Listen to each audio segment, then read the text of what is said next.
tecnologia, inovação, cibersegurança, soluções IoT e inteligência artificial. Tudo isso e muito mais sobre transformação digital e tendências do mercado Você encontra aqui no MacniCast. Bem-vindos a mais um MacniCast. Hoje eu estou com o Dr. Abílio Oliveira. Obrigado por ter vindo, doutor. Obrigado. O Abílio, ele é o gestor de inovação, de soluções de inovação da Zoom Tecnologia, mas ele tem uma carreira brilhante e bem extensa e bastante variada, tá? Então a gente vai conversar um pouquinho para conhecer esse caminho que ele trilhou até agora e entrar em alguns pontos que são bem relevantes para o momento que a gente está vivendo agora. Bem-vindo. Abílio, pode fazer um pouquinho, de repente, um apanhado do teu caminho até agora, como que, não só do ponto de vista profissional, mas pessoal, a tua vida te levou para esse momento, agora morando em Rancho Queimado?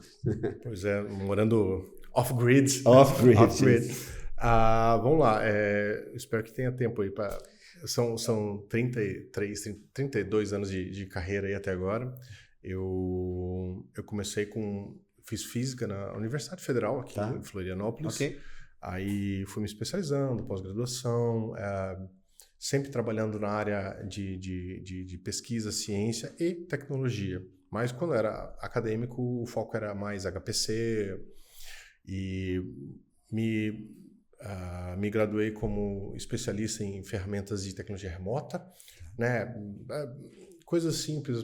Acho que foram um dos primeiros treinamentos que eu fiz a respeito de como é que tu identifica nesse mundo remoto, bem antes de pandemia, como é que tu identifica que um aluno ou algum ouvinte está ou não prestando atenção, como é que, como é que tu vê que ele está ausente da tela e não está prestando atenção, coisas de ergonomia de tela e tal.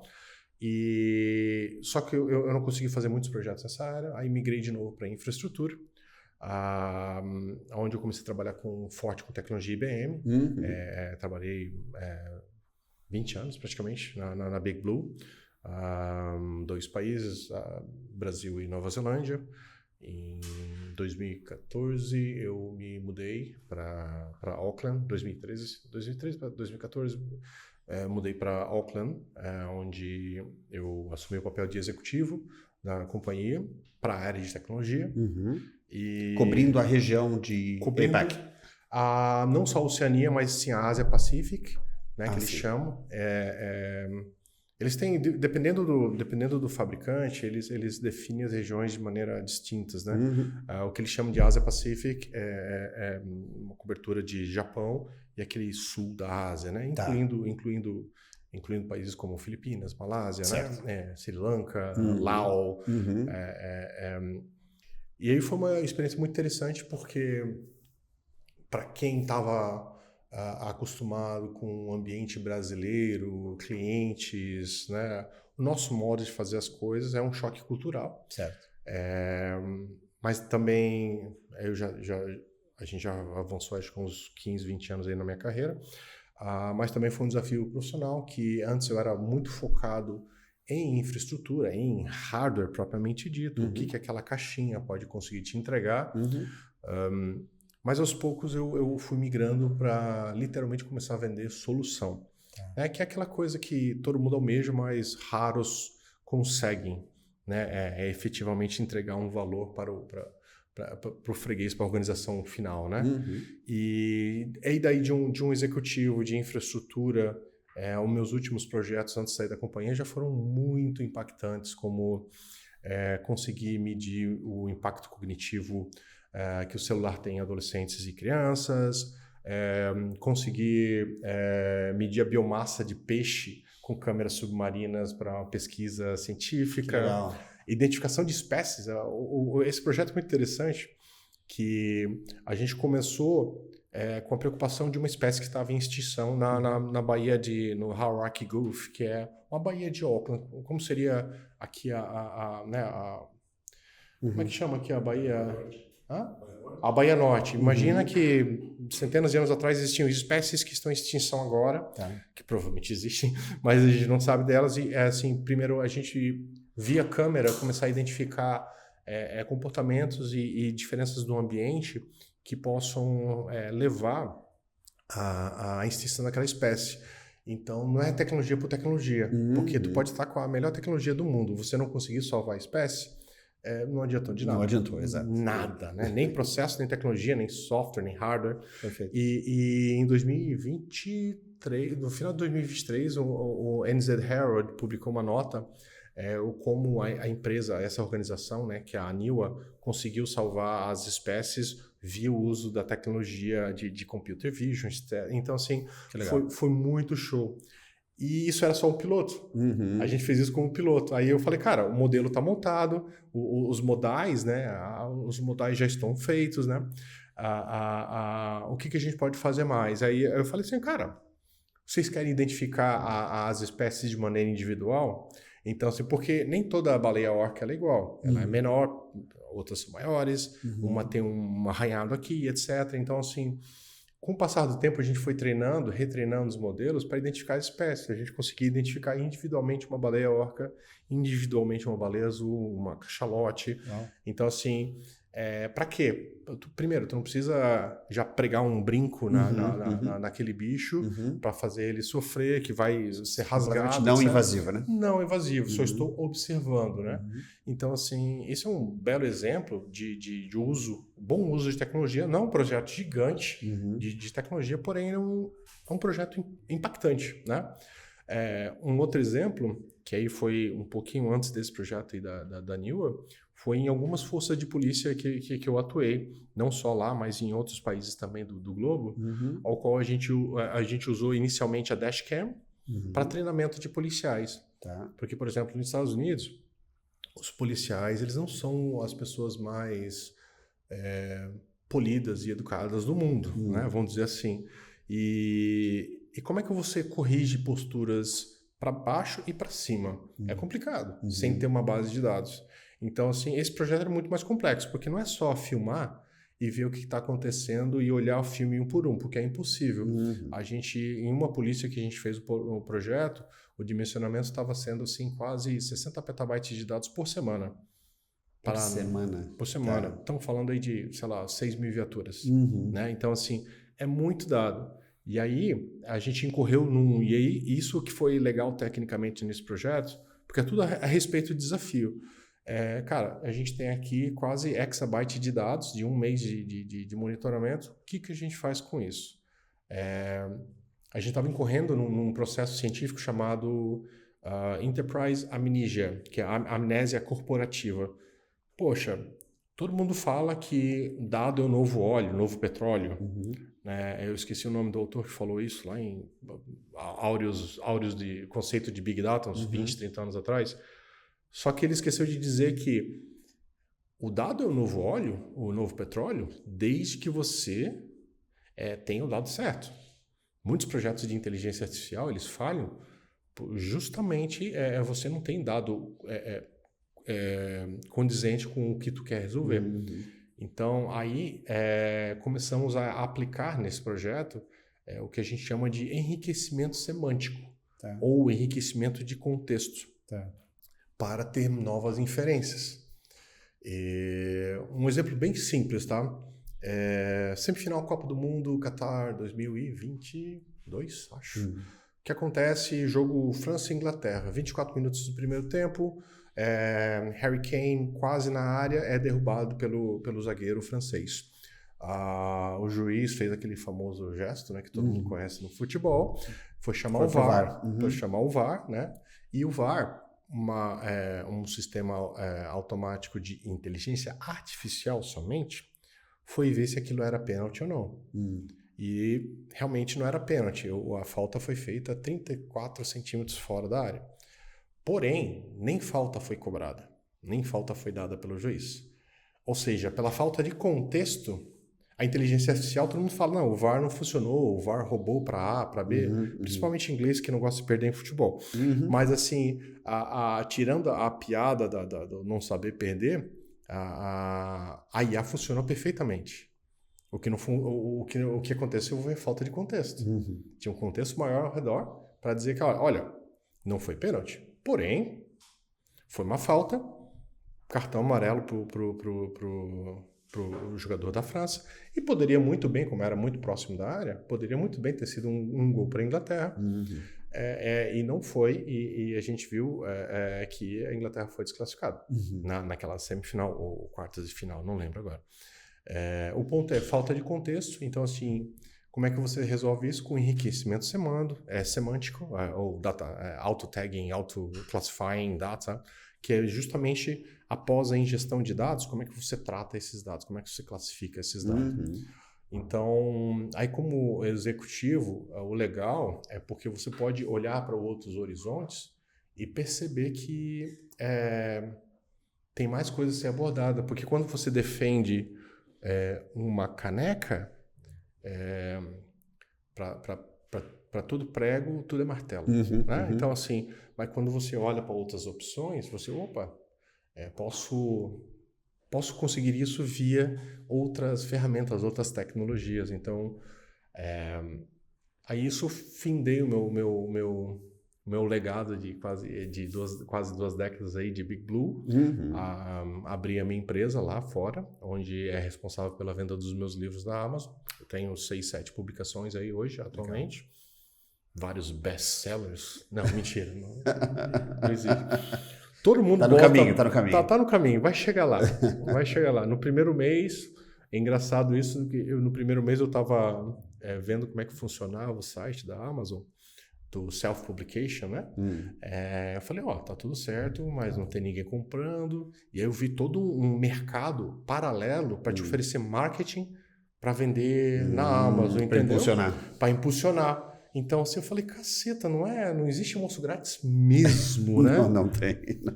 Aí eu falei, deixa eu ver se tá funcionando e tal. Eu jogava no LinkedIn, fazia... Primeiro 2 meses eu não vendi nada. Aí eu falei assim, eu vou comprar um livro. Eu comprei um livro meu. Tá. Eu usei meu cartão de crédito, comprei o livro, tá aqui, Kindle.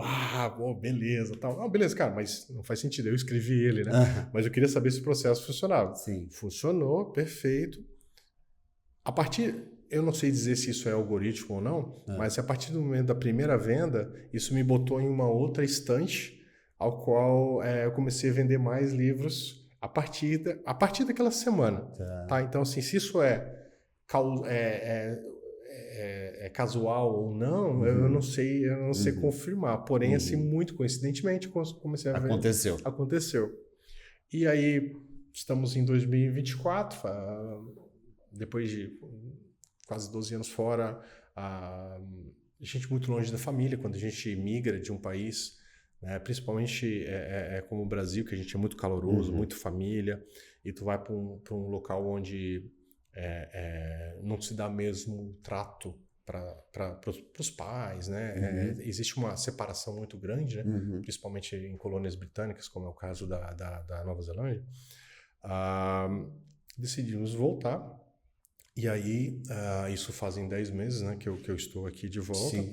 E aí eu trabalho agora como gestor de inovação, né, na ZoomTech, e fomentando isso. É uma área que eu nunca imaginei estar tão confortável, mas é uma área muito bacana, porque você pode tanto ver se o problema é resolvido por uma caneca, como um prato, como um garfo, como uma faca. Você olha a solução mesmo, né? Então... E moro no meio do mato, né? Então, muito interessante. Como é que foi esse retorno para cá, considerando que a gente vê muito o Brasil ainda como um país em desenvolvimento, né? Ainda que a gente seja early adopter de vários tipos de tecnologia, a gente ainda falta muito para nós do ponto de vista de infraestrutura, do ponto de vista de investimento, do ponto de vista de... para a gente chegar no mesmo nível até de uma Nova Zelândia, até de países da Ásia em relação à adoção de soluções e novas tecnologias. Como é que está sendo essa adaptação para o nosso mercado aqui? A gente olha pelo lado do copo meio vazio ou copo meio cheio? Porque se ainda tem coisa para crescer, para implementar, também é uma grande oportunidade, né? Claro, essa é uma ótima pergunta, porque isso depende muito de onde você está e qual é o teu grau de estresse da semana, né? Quando você é quase atropelado por 2 caminhões porque você parou na faixa de pedestre, você fala, cara, eu tô no país errado, né? Mas como eu falei, a gente mora no interior, numa cidade de 3 mil habitantes. Aí quando você vê que uma cidade como essa tem um sistema de saúde que te manda para algum local para fazer um exame mais aprimorado, você não espera mais do que 3 semanas para ser atendido numa consulta médica qualquer, que é um prazo médio até de plano de saúde hoje em dia. Aí você vê que, processualmente falando, não estou falando que a saúde é eficiente, é diferente, mas processualmente falando é um negócio que funciona razoavelmente bem, tá? Então, assim, tem esses parâmetros. Lógico, no que diz respeito à adoção de tecnologia, quando eu participava quando eu trabalhava para a minha última firma, a gente vendia única e exclusivamente on-premise solutions.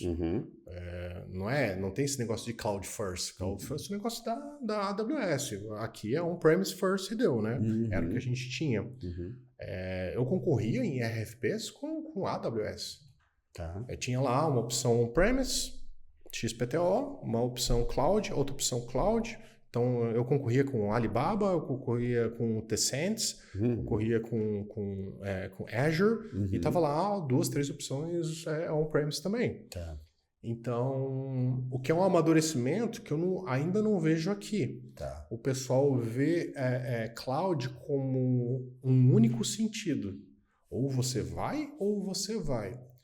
Porém, a minha experiência, tá? Assim, dos clientes que eu já atendi, existem muitos que fizeram essa adoção, tanto de soluções de inteligência artificial quanto soluções de infraestrutura na nuvem, que eles fizeram lift and shift, né? Shift and lift. E aí você vê que fica mais caro, não entrega a performance que deveria estar entregando. Aí você fala, cloud não presta. Não é assim. Não tem nada a ver. Na verdade, a forma com que você chegou lá que foi ruim, que foi errônea. Né? Da mesma forma que projetos de IA falham pela falta de dados bons, projetos de cloud, de modernização de aplicações, falha por conta de falta de processo, falta de jornada, falta de passos básicos, como antes de você migrar um SAP para a nuvem, faz o processinho correto lá de Application Modernization, que diz, você vai ter que fazer refactoring, recompile, throw in the bin, ou o que tu tem que fazer com a aplicação para ela ser portada na nuvem. Quando você pega um exemplo como o Office 365, uma perfeita aplicação na nuvem, não existe mais sentido, nem técnico, nem comercial, de você manter uma infraestrutura on-premise para ter um correio eletrônico. Isso, cara, isso já é BAU. Ponto pacífico. Ponto pacífico.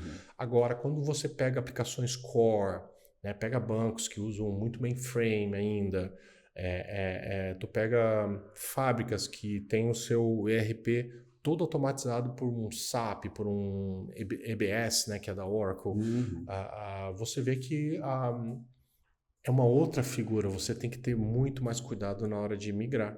Né? Então, assim, aí não é nem falha da tecnologia, é falha de processo mesmo. Sim. E aí que eu vejo que aqui a gente ainda tem um grande greenfield, né? Greenfield, blue sky, white space, blue ocean, whatever you want to call it. Mas assim, o ponto é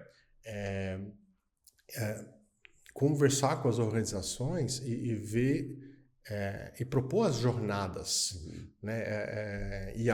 Agora a nova moda, né? É o IA, né? Não, GNA, DeepSeek, LLMs e tal. Os cada semana tem o meu time. A semana passada a gente tem um laboratório bem avançado aqui. Meu time semana retrasada fala: Abílio, instalamos o Goliath 120B. Aí eu falei: Goliath? What the hell is that, né? E, cara, impressionante a performance de um modelo. Então, LLM é igual cogumelos da noite, né? Assim, toda noite tem um diferente. Só que isso é bom, porque isso é um amadurecimento da modernização. E aí que eu vejo que é um mercado, que é uma área que, assim, hoje o Brasil tá carente, de levar as organizações nessa jornada. Não é IA por IA. Empresas, já ouvi, eu estava 2 meses atrás eu fui palestrante no CIO Brasil. Que aconteceu aqui, por acaso, Costando Santinho. Legal. Que durante uma semana inteira a gente, né, tentava ir para a praia e estava chovendo o dia todo. Então, desperdício total de ser naquele local. Acontece, Florianópolis tem dessas coisas. Tem dessas coisas. Mas o evento foi muito rico de CIOs.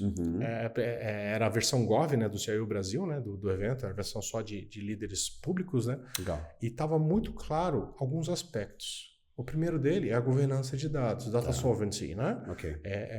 Cara, eu não vou botar os meus dados, as minhas inferências jurídicas num chat GPT online.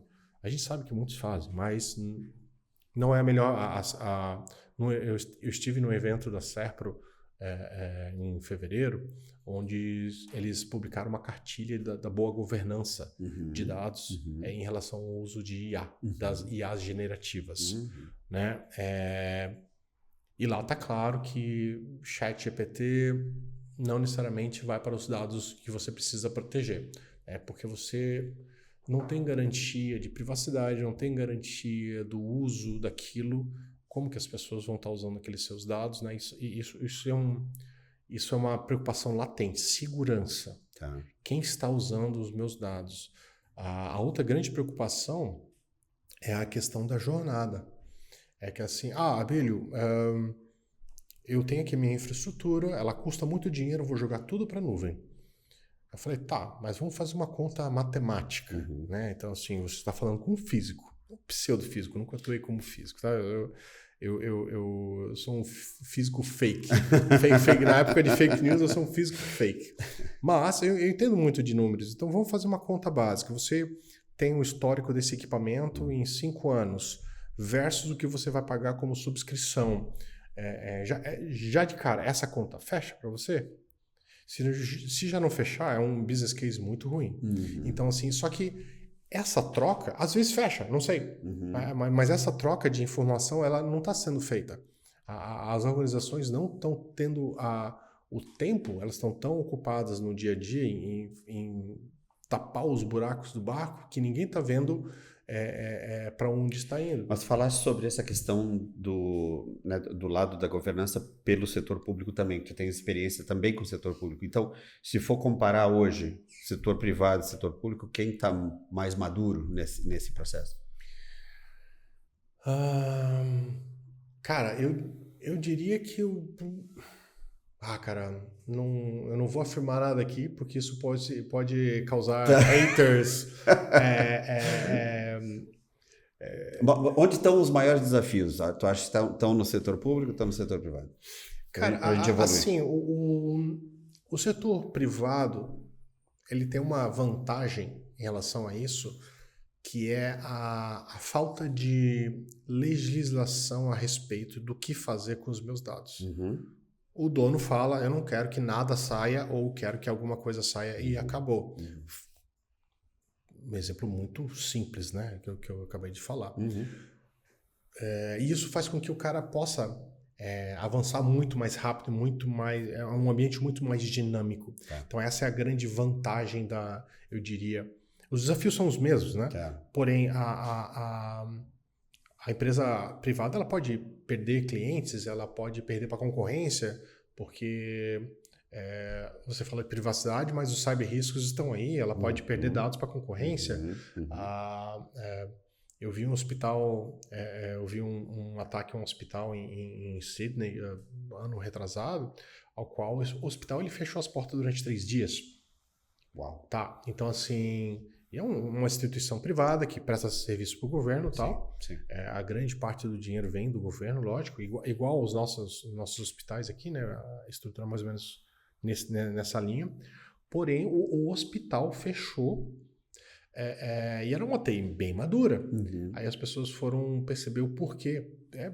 Pequenos detalhes, como phishing, etc. Ransomware entrou.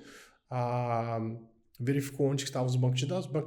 Ele só acessou o banco de dados de paciente. Nossa. Então, assim, simplesmente cancelou tudo, criptografou o banco de dados, ninguém acessava. Então, assim, cara, é instituição privada. Né? Então, assim, dificilmente isso ocorreria numa instituição privada madura no que diz respeito à segurança. No que diz respeito ao agente público nesse aspecto, existe uma vulnerabilidade exposta, que é o seguinte: o serviço público, às vezes, ele é muito pautado de que isso aqui não é a minha função fazer. Então, assim, eu estou aqui para atualizar esse firmware não é firmware, se chama Service Pack do Windows. E aquele servidor ficou exposto por algum motivo, por algum tipo de vírus. Porém, existe uma trava legal para ele não ir além disso. Né? A gente sabe que existem esforços individuais de vários servidores públicos para contrapor e fazer o overcome desses desafios, mas não é by default, porque o processo impede. Sim. Né? E nisso no privado é muito mais ágil. Sim. Então, assim, tá aí mais ou menos a resposta. Não, eu acho que isso cobre bem. Mas aí isso me leva para um outro ponto que eu queria cobrir contigo. Infelizmente, claro, a gente não vai ter tempo de ver tudo que a gente teria, mas espero que a gente até volte a conversar em outros momentos, porque os assuntos são ótimos, mas que diz respeito à questão da ética, né? Então, hoje fala-se muito na evolução da inteligência artificial, como tu falou, né? Cada noite que passa e aparece, né, brota mais alguma coisa nova, e esses avanços, eles ao mesmo tempo que maravilham a gente, também trazem um certo medo, né? Assustam, né? E a impressão que dá é que a tecnologia está andando num passo muito mais rápido do que a gente é capaz hoje de, vamos dizer, de pelo menos criar condições, não sei se de controle, mas pelo menos de critérios para uso, né? Então, como que entra essa questão ética dentro da tecnologia? Porque parar o desenvolvimento tecnológico também não é uma opção, né? Não se freia. É uma questão interessante. Eu dei uma lecture na Universidade na Auckland University of Technology. Existem duas lá grandes, que é a UT e UOA, que é a Universidade de Auckland e Auckland University of Technology. Na AUT, onde eu fiz mestrado, quando eu estudei disciplinas do mestrado, não concluí, eu dei uma lecture, uma palestra sobre ética e tecnologia. Eu chamei ela de transformação digital para seres humanos, né? Justamente para tocar nesse aspecto. A tecnologia, ela é fria, ela não tem sentimentos, né? Existem esses vídeos aí imaginativos, sendo que duas IAs se conversando por telefone, aí elas trocaram o idioma para falar em linguagem de máquina, algo que nem Asimov previa que ia existir, eles inventam que existe, né? Só para botar um medo, porque eu gosto muito do Yuval Noah, do Homo Sapiens, né? Tem 3 botõezinhos famosos, né? Aperte o botão do medo, o do ódio, e o botão da luxúria. Você consegue engajamentos absurdos, né? Se eu vier aqui falar uma declaração muito absurda em relação a uma classe de pessoas, eu vou conseguir muito porque eu provoquei ódio. Então, nesse aspecto, a IA foi muito, muito inteligente. Ela deixou claro para o ser humano que ela consegue mover pessoas de acordo com opiniões e misleading, né? Informações que são talvez não tão certas, são uma porção. Vou dar um exemplo bem... Mas o nível de influência é muito forte. Eu vou dar um exemplo, assim, eu trabalhava para aquele cidadão bonito ali, aquele bonitão ali, e ele me botou para fazer uma entrevista aqui na Globo local. Era 6 horas da manhã a entrevista lá do Bom Dia, Santa Catarina. E era para falar sobre crimes na internet, se era seguro comprar online ou não. Aí, no final, a repórter, ela falou, tá, Billy, então, por fim, é seguro comprar online? Aí eu falei, olha, eu usei uma hipérbole, me arrependo até hoje dessa hipérbole. Essa hipérbole foi, olha, é mais seguro comprar dados os cuidados que eu falei, é mais seguro comprar online do que dar o seu cartão de crédito para um frentista de posto. Ok. Ok. Não corte essa parte, bote ela inteira, por favor. Okay. Não tire de contexto. Não tire de contexto. Eu quis dizer que o fator humano é a peça mais fraca. Claro. Pois estava indo trabalhar para o escritório, trabalhar para esse cidadão bonito aqui, parei num posto ali que é bem pertinho do escritório, e aí estava abastecendo e eu dei o cartão de crédito para o frentista, aí o frentista olhou para mim, falou, não, vai lá no caixa eletrônico lá, ou no caixa do posto lá dentro da conveniência, é mais seguro. Aí eu olhei assim a TV aberta ali, aparecendo na televisão. Putz. Então, assim, acontece muito disso. Sim. Desse misleading, né? Então, assim, como você contorna isso? Na verdade, a decisão sempre tem que ser humana. Uhum. Aí que tá, o princípio não é tecnológico aí. Quando você bota um viés, né, tem um caso muito, muito forte nos Estados Unidos em relação ao povo americano-africano e os americanos, né, brancos, né? Uhum. O que acontecia? Os americanos africanos, eles têm o costume de colocar nomes distintos tinham, né? Isso é um caso de 1950, 60, sei lá. Nas pessoas. Então, assim, pelo nome você sabia se era negro ou se era branco. Né? Naturalmente, porque eram nomes que culturalmente eles gostavam de botar, tanto branco quanto negro. O que acontece é que os bancos programavam seus sistemas iniciais de mainframe para, se for esses nomes aqui, esse tipo de nome, não dá crédito. Ou seja, a tecnologia em si, ela não fez nada de mais do que o humano programou. Então, assim, quando eles falam que a tecnologia é ruim porque ela causa viés, não, ela não causa viés, ela só vai executar e amplificar o que foi decidido pelo ser humano. Então, assim, vamos lá, ética. Quando a gente quer fazer uma tecnologia que seja literalmente inclusiva e diversa. Então, se você tem que ter input de todas as partes envolvidas, nesse design thinking, nessas sessões de design thinking, para chegar ao ponto que, olha, a gente tem que tratar o ser humano assim. A decisão final continua sendo minha, mas olha, por aí você trata as pessoas.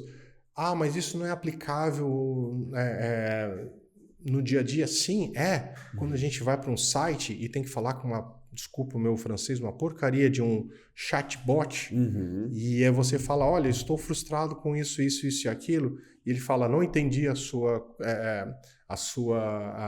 pergunta, você pode perguntar de novo? E ele faz isso durante várias vezes, ele não está entendendo a minha língua, ele não está querendo entender a minha língua.